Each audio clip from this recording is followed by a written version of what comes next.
1 फरवरी को पेश होगा देश का आम बजट। 28 जनवरी से शुरू होगा संसद का बजट सत्र।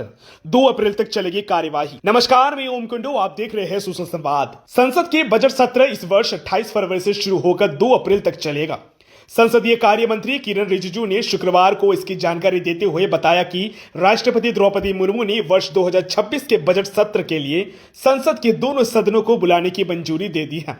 बजट सत्र के 2 चरणों में आयोजित किया जाएगा।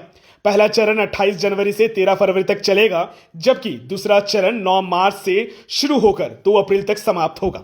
बजट सत्र के पहले दिन यानी 28 जनवरी को राष्ट्रपति द्रौपदी मुर्मू संसद के दोनों सदनों की संयुक्त बैठक को संबोधित करेगी।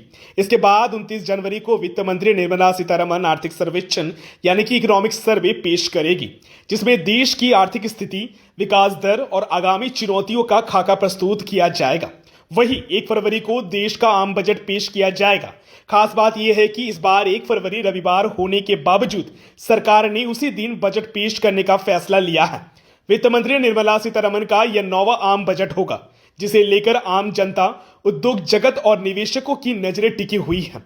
सूत्रों के अनुसार इस बजट सत्र के दौरान भारत फरवरी महीने में राजधानी दिल्ली में एआई इंपैक्ट समिट की मेजबानी भी करेगा। इसके अलावा आर्टिफिशियल इंटेलिजेंस से जुड़ी स्टैंडिंग कमेटी की रिपोर्ट भी इस सत्र के संसद के पटल पर रखे जाने की संभावना है। उल्लेखनीय है, 3 अप्रैल को गुड फ्राइडे की छुट्टी होने के कारण सरकार ने बजट सत्र का समापन एक दिन पहले यानी 2 अप्रैल को ही करने का निर्णय लिया है। इस बजट सत्र के दौरान सरकार से जुड़े कई अहम विधायकों और नीतिगत फैसलों पर चर्चा होने की उम्मीद है, जिनका सीधा असर देश की अर्थव्यवस्था और आम जनता पर पड़ेगा।